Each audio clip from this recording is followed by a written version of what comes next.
Hey, didn't plan ahead to do this video, but I just encountered one of those aha, I think you should see this kind of moments. So I'm working on, as you can see, I'm working on a kilt in the McLeod tartan ancient palette, and the client has decreed that it be pleated to the set.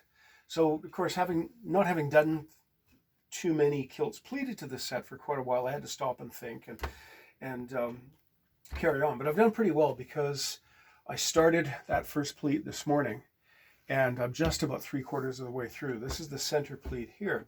Now, if you take a look here, here's something that you might find of interest. It might be useful to you. You take a look at this pleat here and you notice the double marks. Now, originally I'd marked it there where the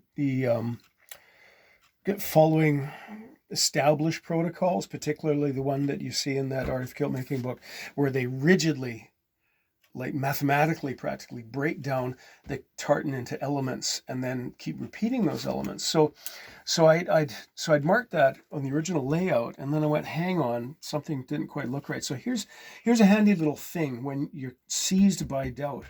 And second guessing yourself and doubting yourself is a survival strategy. Trust me, it's a good idea. So I looked at that and I went, hang on, I don't think that's quite right. So I went back to the center pleat and I just started counting out, right? Now this is, this is a pleat 2 to the left from the center yellow line. And what do we find? No, it's not centered on the division between black and blue. It's centered so that the one edge dresses off on the edge.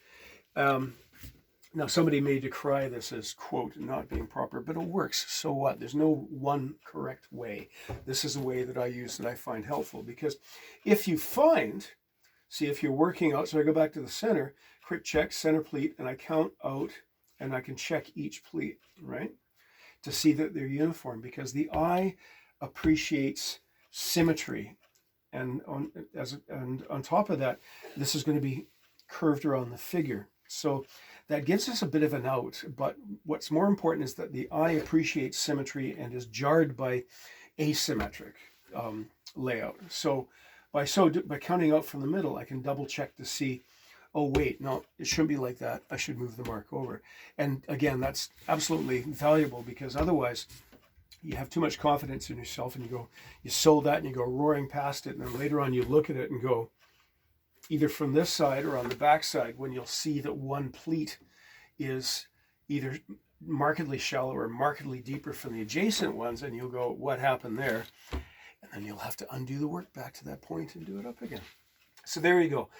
Thought I'd share it with you. Hope it helps. Carry on.